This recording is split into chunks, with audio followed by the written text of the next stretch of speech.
요즘 국제유가가 심상치 않습니다. 배럴당 60달러 선까지 깨지면서 4년여 만에 최저로 떨어졌는데요. 사우디아라비아가 이끄는 석유 수출국 기구 오펙 플러스가 석유 생산량을 대폭 늘리고 나섰기 때문입니다. 3년 넘게 이어진 감산 전략을 180도 바꾼 건데요. 요즘 세계 경제도 별로 좋지 않은데 사우디는 왜 갑자기 증산을 하는 걸까요? 혹시 이대로 새로운 유가 전쟁이 시작되는 걸까요? 오늘은 전 세계 석유업계를 떨게 만드는 유가 전쟁을 딥다이브 해보겠습니다.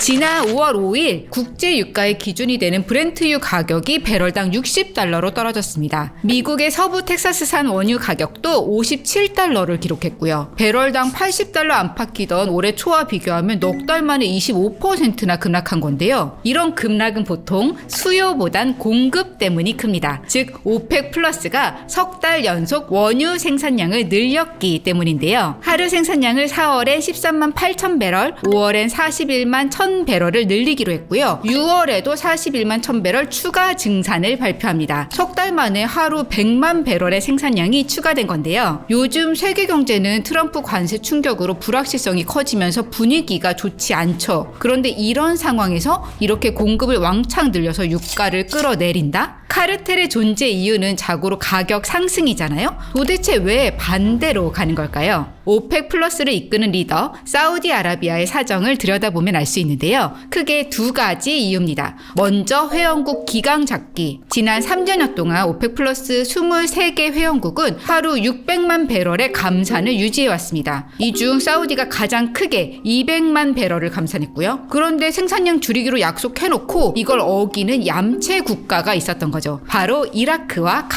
카자흐스탄이었습니다. 특히 카자흐스탄은 계속해서 새 유전을 개발하면서 올해 초 사상 최대 생산량을 기록했습니다. 이래서는 약속을 지키는 나라만 손해인 거잖아요. 결국 보다 못한 사우디가 나섰습니다. 전에 없던 증산으로 국제 유가를 떨어뜨려서 본때를 보여주기로 한 거죠. 또 다른 중요한 이유는 역시 트럼프 미국 대통령 때문입니다. 트럼프는 국제유가에 상당히 집착하는 편인데요. 휘발유값 잡겠다고 미국 국민들에게 직접 약속했고요. 오펙 플러스에 공개적으로 유가 내리라 라고 요구하기도 했습니다. 그런데 사우디는 미국과 안보적으로 더 긴밀한 관계를 맺고 싶어 하거든요. 그래서 이 틈을 타 트럼프 마음을 사기 위해서 유가를 끌어내렸다라는 분석이 나옵니다. 물론 오펙은 이걸 부인했지만요. 그런데 사우디가 트럼프의 관세 폭탄 버튼처럼 기름 공급 폭탄 버튼을 눌러서 세계 원유 시장을 초토화시킨 적 사실 한두 번이 아닙니다. 그래서 이번에도 이게 혹시 유가 전쟁으로 번지는 건 아닐까 업계가 초조하게 지켜보는 건데요. 전 세계 역사상 유가 전쟁은 총 4번 있었고요. 4번 모두 사우디가 증산의 포문을 열면서 시작됐습니다. 가장 처음은 1985년. 이때도 감산 약속 안 지키고 고유가 과실만 따먹던 회원국들에게 열받은 사우디가 유가 전쟁을 일으켰죠. 배럴당 31달러였던 국제유가가 6개월 만에 7달러대까지 급락했습니다. 그리고 1997년 미국 시장 점유율을 빠르게 늘려가던 베네수엘라를 견제하려고 오펙 회의에서 10% 증산을 발표했는데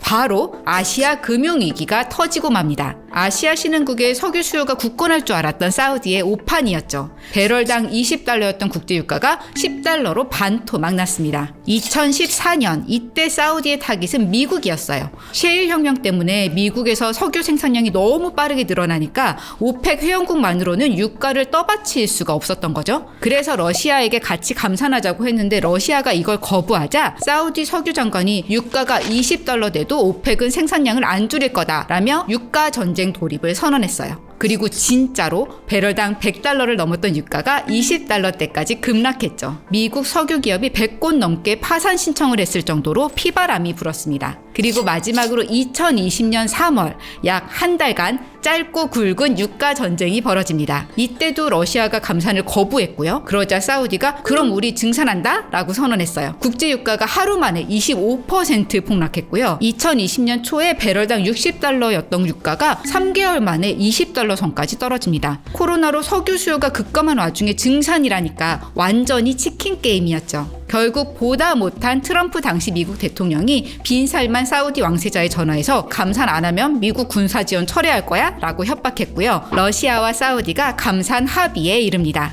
사우디는 이렇게 여차하면 유가 전쟁에 뛰어들 수 있는 나라입니다. 그리고 일단 전쟁이 시작되면 유가는 반토막, 때론 반의 반토막까지 나기도 하죠. 그런데 사우디는 기름 팔아서 정부 수입의 60% 이상을 충당하는 나라거든요. 유가가 떨어지면 자기들도 손해인데 왜 이런 도발을 하는 걸까요? 유가가 극단적으로 막 배럴당 20달러까지 떨어져도 마지막까지 살아남을 나라는 사우디이기 때문입니다. 좀 오래되긴 했지만 2016년 추정치를 보면요. 석유 1배럴을 생산하는 데 드는 평균 비용이 사우디아라비아와 이란은 9달러, 러시아는 19달러, 미국 셰일 오일은 23달러 정도입니다. 지금은 그때보다 올랐겠지만 사우디는 아마 여전히 가장 비용이 적게 드는 나라일 거예요. 일단 사우디 유전 대부분이 바다가 아니라 육지, 그것도 파내기 쉬운 곳에 있고요. 또 이미 충분한 매장량이 발견되어서 더 이상 탐사할 필요도 없죠. 그러니 유가가 막 극단적으로 20달러 이렇게 떨어져도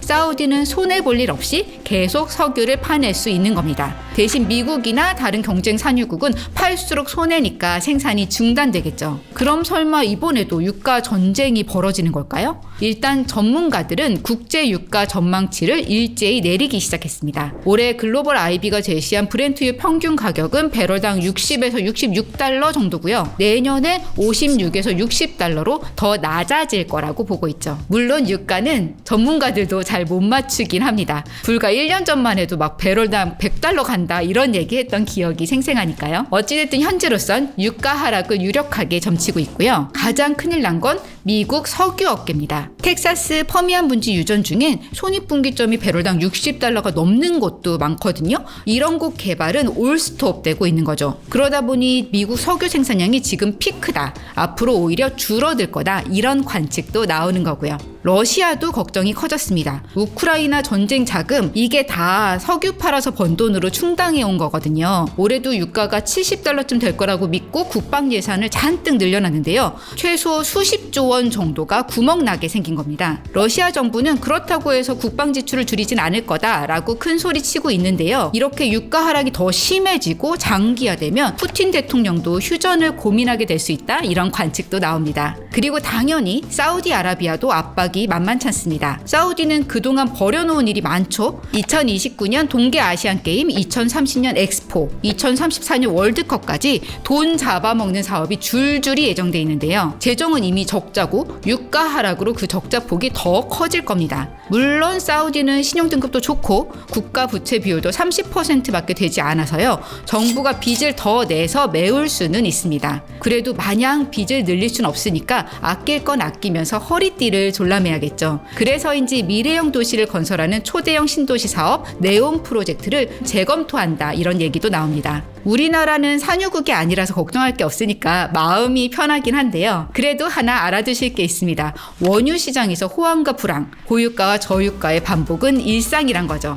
유가가 급락하면 신규 유전 시추가 줄어들고 석유 소비는 늘어서 결국 다시 고유가가 찾아오기 마련입니다. 끝없이 오르는 것도 계속 내리기만 하는 것도 없는 법이죠. 여러분 생각은 어떠신가요? 댓글로 의견 남겨주세요. 오늘 영상 재미있으셨다면 구독, 좋아요 부탁드립니다. 지금까지 딥다이브 한혜란이었습니다.